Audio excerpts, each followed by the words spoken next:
क्या रामायण सिर्फ एक कहानी है या हमारे आसपास बिखरे वो सबूत जिन्हें हम अनदेखा कर देते हैं? क्या हो अगर मैं कहूं कि जिन घटनाओं को हम किताबों में पढ़ते हैं उनके निशान आज भी इस धरती पर मौजूद हैं? मैं, पुष्कर दुबे, आपको एक ऐसे सफर पर ले चलूंगा जहां हम इतिहास के पन्नों को नहीं बल्कि जमीन पर मौजूद हकीकत को टटोलेंगे। हम उन 15 जगहों की यात्रा करेंगे जो रामायण की सच्चाई पर मुहर लगाते हैं। इस वीडियो के अंत तक आप सिर्फ एक कहानी नहीं बल्कि एक हकीकत से रूबरू होंगे। तो मेरे साथ रहिए और चैनल को सब्सक्राइब करें। चलिए सच की पहली परत हटाते हैं। समुद्र की गहराइयों में भारत और श्रीलंका के बीच पत्थरों की एक श्रृंखला है। नासा की सैटेलाइट तस्वीरें इसे एडम्स ब्रिज कहती हैं, लेकिन हम इसे राम सेतु के नाम से जानते हैं। विज्ञान कहता है कि ये पत्थर यहाँ के नहीं हैं, इन्हें कहीं और से लाया गया है। हैरानी की बात यह है कि ये पत्थर आज भी पानी पर तैरते हैं। क्या ये वही पुल है जिसे वानर सेना ने बनाया था? ये पुल हमारे अतीत को हमारे आज से जोड़ ढाता है। एक खामोश गवाह जो सदियों से एक ही कहानी दोहरा रहा है। नासिक में पंचवटी, जहां राम, सीता और लक्ष्मण ने वनवास का सबसे लंबा समय बिताया था, यहां आज भी 5 बरगद के पेड़ हैं जिन्हें पंचवट कहा जाता है।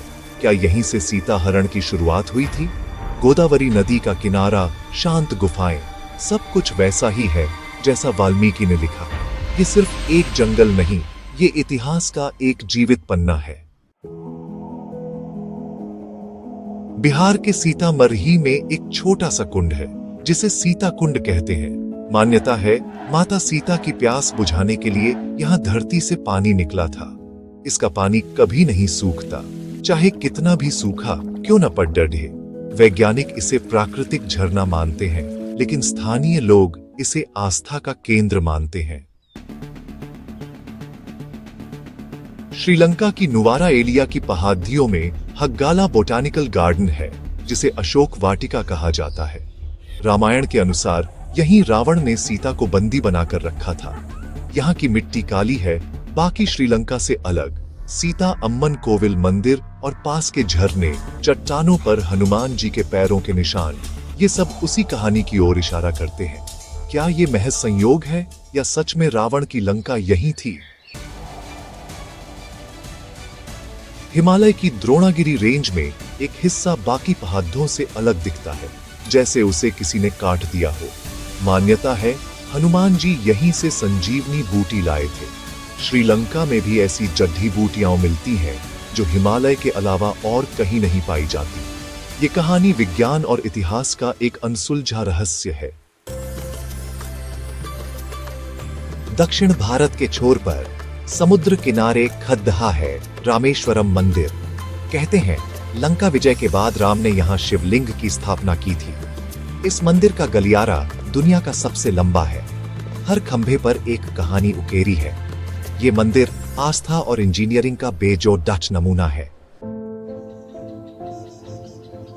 अयोध्या में एक ऊंचे टीले पर स्थित है हनुमान गढ़ी। मान्यता है राम ने लंका विजय के बाद हनुमान को यही स्थान दिया था। 76 सीढ़ियां चढ़कर पहुंचते हैं इस मंदिर तक। ये सिर्फ एक मंदिर नहीं, राम और हनुमान के रिश्ते का प्रतीक है। श्रीलंका के केलनिया में आज भी एक जगह है जिसे विभीषण का महल कहा जाता है। अब ये एक बौद्ध विहार है, लेकिन दीवारों पर रामायण काल के चित्र बने हैं। वाल्मीकि रामायण में इस नदी का जिक्र है। ये महल धर्म की विजय का प्रतीक है। केरल के कोल्लम में जटायु अर्थ सेंटर है, जहां दुनिया की सबसे बड़ी पक्षी की मूर्ति है। मान्यता है यहीं जटायु ने रावण से सीता को बचाने की कोशिश की थी। इस चट्टान पर एक तालाब है जो कभी नहीं सूखता और एक निशान जिसे राम के पैरों का निशान माना जाता है। ये चट्टान मित्र के बलिदान की गवाही देती है। श्रीलंका में सीता एलिया है, जहां सीता को अशोक वाटिका के बाद रखा गया था। यहाँ सीता अम्मन मंदिर है जो सिर्फ माता सीता को समर्पित है। पास की नदी के पत्थरों पर गोलाकार निशान हैं, जिन्हें हनुमान जी के पैरों के निशान माना जाता है। ये जगह ये निशान एक ही कहानी की ओर इशारा करते हैं। भारत और श्रीलंका में कई गुफाएं हैं जिनका संबंध रामायण से है। नासिक की सीता गुफा, श्रीलंका की रावण गुफा, इनके अंदर का माहौल आपको एक अलग दुनिया में ले जाता है। पुरातत्व विभाग ने पाया है कि ये हजारों साल पुरानी है। क्या ये सच में उन्हीं घटनाओं की गवाह है? आंध्र प्रदेश के हम्पी में तुंगभद्रा नदी के किनारे है कोदंड राम मंदिर। यहीं राम ने सुग्रीव से मित्रता की थी और बाली वध की प्रतिज्ञा ली थी। यहाँ राम की मूर्ति के हाथ में धनुष है जो उस प्रतिज्ञा का प्रतीक है। ये मंदिर दोस्ती, वचन और न्याय की स्थापना का प्रमाण है। ऋषिकेश में गंगा नदी के ऊपर बना है लक्ष्मण झूला।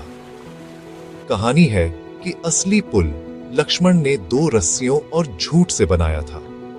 आज का पुल उसी स्थान पर बना है, उस घटना की याद में। ये पुल हमें उस युग की सरलता और शक्ति से जोड़ता है।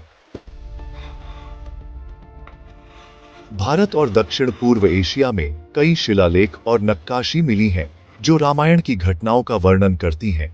थाईलैंड के राजा का नाम आज भी राम है। इंडोनेशिया के प्रम्बानन मंदिर की दीवारों पर पूरी रामायण उकेरी है। ये शिलालेख बताते हैं कि रामायण सिर्फ भारत तक सीमित नहीं थी। ये पत्थर के गवाह हैं जो हजारों साल बाद भी वही कहानी सुना रहे हैं। श्रीलंका में रावण के महल के पास गर्म पानी के कुएं हैं। लेपाक्षी में विशाल पैर का निशान है। श्रीलंका में कई जगहों पर ऐसे निशान हैं जो किसी विशालकाय इंसान के पैरों जैसे लगते हैं। क्या ये प्रकृति का खेल है या किसी अलौकिक शक्ति के सबूत? ये रामायण की कहानी के वो बिखरे टुकड़े हैं जो आज भी खोजे जाने का इंतजार कर रहे हैं। तो क्या रामायण सच है? हमने 15 सबूत देखे, राम सेतु से लेकर जटायु के पत्थर तक। ये सिर्फ जगह नहीं, वो निशान है जो वक्त भी नहीं मिटा पाया। क्या ये सब महज संयोग है या हजारों साल पुरानी कहानी सच में इतिहास थी? सच और कल्पना के बीच की रेखा धुंधली है, लेकिन जब सबूत सामने हो तो देखना जरूरी है। रामायण सिर्फ एक कहानी नहीं, ये एक यात्रा है धर्म, कर्तव्य, प्रेम और बलिदान की। अगर इस वीडियो ने आपको सोचने पर मजबूर किया है तो शेयर करें और चैनल को सब्सक्राइब करें। अगली बार एक और रहस्य से पर्दा उठाएंगे।